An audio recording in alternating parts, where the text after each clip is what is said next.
The United States has great strength and patience, but if it is forced to defend itself or its allies, we will have no choice but to totally destroy North Korea.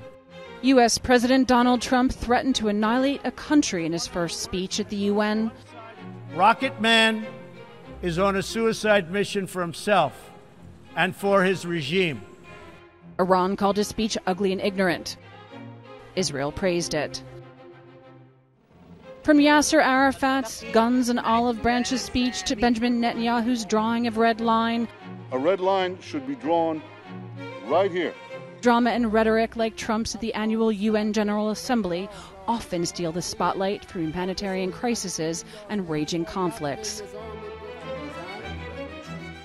Russia's Vladimir Putin, China's Xi Jinping, and Germany's Angela Merkel were all prominent no-shows this year. But the most glaring absence here in New York is Myanmar's de facto leader and Nobel Peace Prize laureate Aung San Suu Kyi.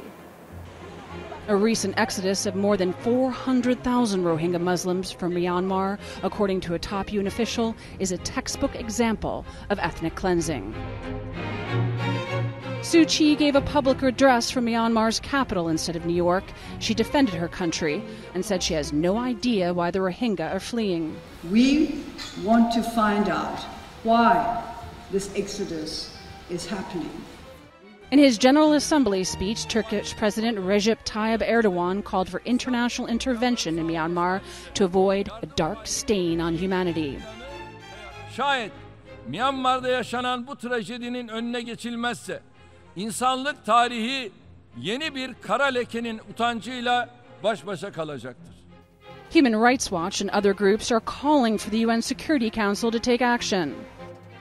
We have called on Security Council members, and there are a number of initiatives out there for the suspension of the use of veto when you're talking about situations of mass atrocities, potential genocide.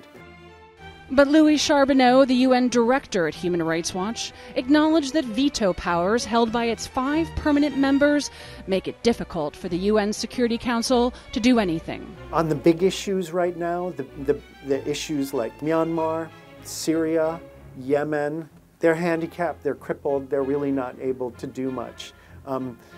So we'll just keep the pressure on them, and we won't give up. When Trump was president-elect, he said the UN had great potential, but was a club for people to talk and get together and have a good time. He called it sad. He met with many people on the sidelines of the General Assembly and seemed to have some good talks and a good time. Appreciate everything that we've done. But his first speech did what many others at the UN General Assembly have done in the past. It provided many headlines, but offered little in conflict resolution.